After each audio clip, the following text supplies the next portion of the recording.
इसी क्रम में आरबीसी कॉलेज के प्राचार्य जी डॉक्टर आशुतोष मिश्र जी से अनुरोध है कि वो मुख्य अतिथि महोदय को माल्यार्पण करने का कष्ट करें।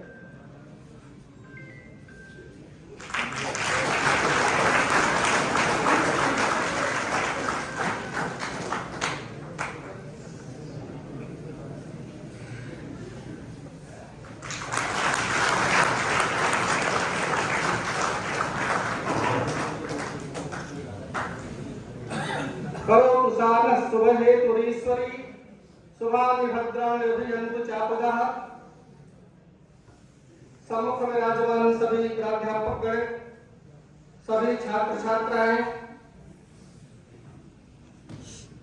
जब मैं विद्यार्थी था, विद्यार्थी कालों में एक बार माननीय पांडे जी से मिलने का अवसर मुझे प्राप्त हुआ था। मेरे बड़े भाई पूज्य डॉक्टर स्वर्गीय चंद्रमौली शुक्ल जी के साथ में उनसे मिला था, तब जब वो आयकर आयुक्त थे यहाँ गोरखपुर में, तो आयकर भवन में जाकर के मैं आपसे मिला था।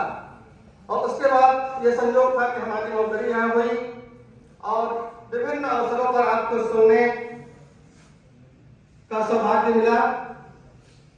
महाविद्यालय के हर सुख दुख के साथी, महाविद्यालय के हर नवीन विशिष्ट कार्य में आपका प्रत्यक्ष परोक्ष रूप से योगदान रहता रहा है।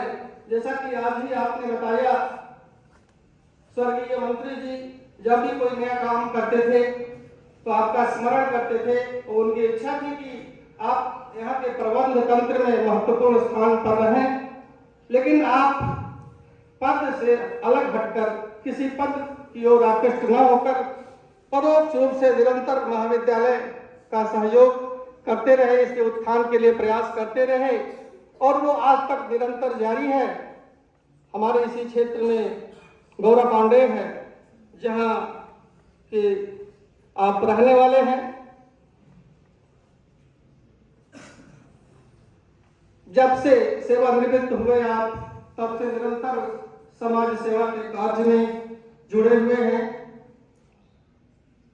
राजनीति के क्षेत्र में आपकी खासी दखल और पकड़ है। संविधान को लेकर आपकी कई साधु चिंताएं हैं, उन पर आपका वक्तव्य होगा। यद्यपि आपको किसी विषय में नहीं बांधा जा सकता, आप कोई बात जब शुरू कर देंगे तो सर्वथा और सर्वथा हम सब के लिए नवीन होगी और प्रेरणादायी होगी। आपके विचार हमारे बीच हों, इसके पहले हम अपने महाविद्यालय के प्राचार्य से यह अनुरोध करेंगे कि वो आपके सम्मान में दो शब्द कहने का कष्ट करें। माननीय प्राचार्य जी।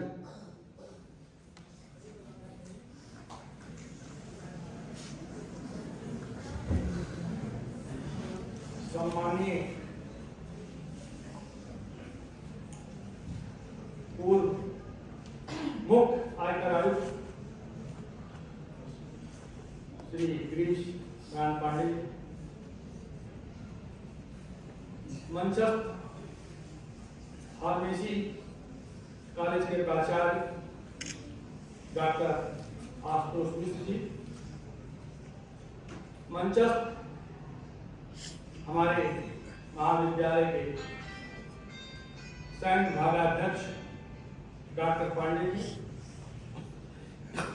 मंच का संचालन कर रहे महाविद्यालय के मुख्य नियंता डॉक्टर रखेश्वर जी,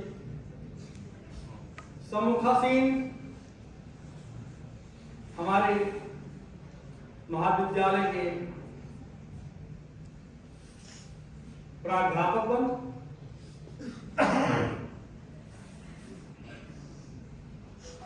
छात्र एवं छात्राएं, मेरे लिए बहुत ही हर्ष एवं गौरव की बात है कि मैं आज जिस बहुआयामी व्यक्तित्व के धनी डॉक्टर पांडे जी के लिए, उनके अभिनंदन के लिए, उनके स्वागत के लिए, दो शब्द के लिए मैं यहाँ उपस्थित हूँ।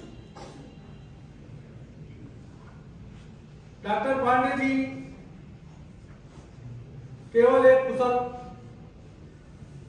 प्रशासनिक अधिकारी ही नहीं वरन सहृदय एक साहित्यकार के रूप में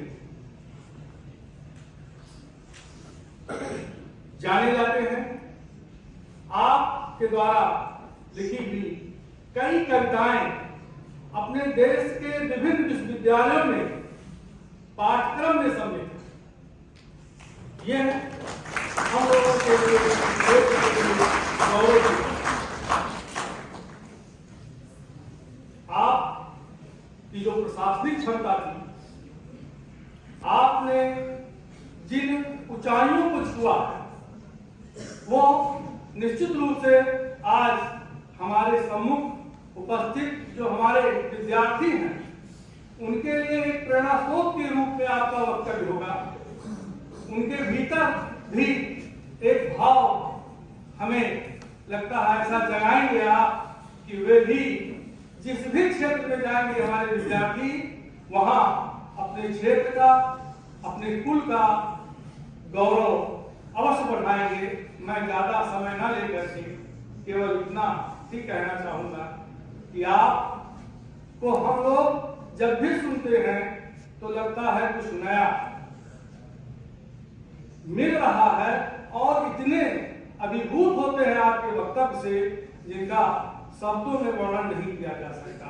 मैं पुनः आपके प्रति महाविद्यालय परिवार की तरफ से हार्दिक आपका स्वागत अभिनंदन करते हुए आपके वक्तव्य को हमारे विद्यार्थियों के लिए उपयोगी होगा इस विश्वास के साथ मैं पुनः आपका स्वागत करता हूं। धन्यवाद।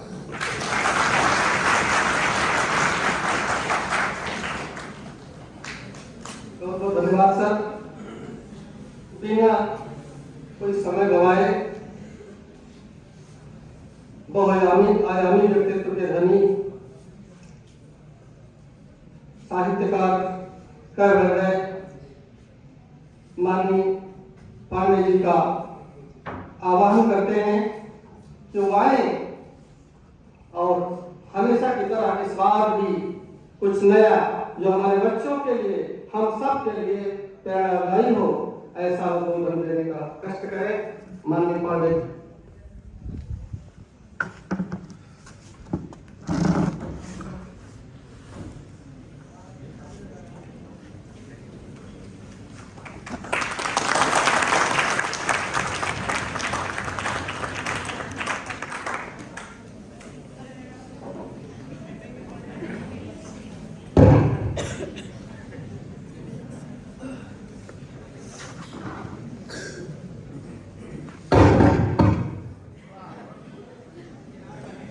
हमारे साथ साथ माइक भी बहुत बड़ा है।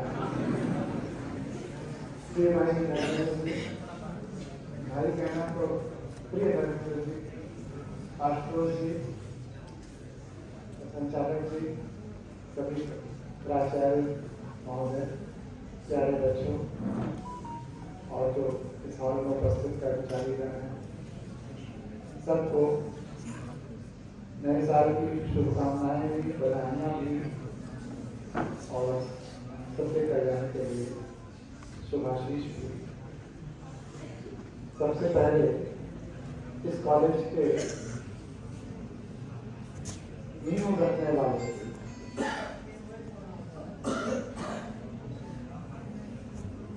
सुखपाल जी को प्रणाम करते हैं और नींव रखने में उनके साथ लक्ष्मण की तरह साथ रहने वाले तपस्वी जो बैकग्राउंड में रहे सतीश चंद्र सिंह जी को प्रणाम करते हैं। और आज उसी विद्यालय में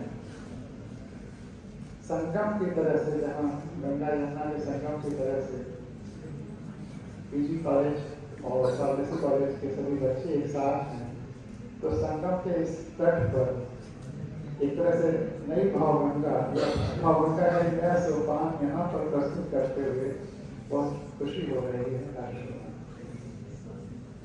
हर बच्चे के चेहरे पर मैं देख रहा हूँ और मुझे उसमें अपना वही चेहरा झलकता हुआ नजर आ रहा है जब मैंने गौरव पांडे ने बेसिक प्राइमरी में छोरा छोरा लेकर आम के पेड़ के नीचे पहुंचा जाता, पढ़ने के लिए जाता था। और उस समय मेरा कोई सपना नहीं था। अब 4, 5, 6 साल के बच्चे का क्या सपना होगा?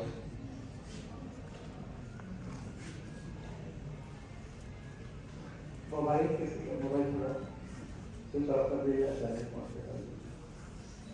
उस समय मेरा सपना एक ही याद है कि काश शहर में मेरा कोई दोस्त होता और वो मुझे चिट्ठी लिखता। और नाम शहर हो गया है और तुम सब शहर में रहने वाले बच्चे हो। तुम जैसे बच्चे मुझे एक खत लिखें, ये मेरा बचपन का सपना रहा है।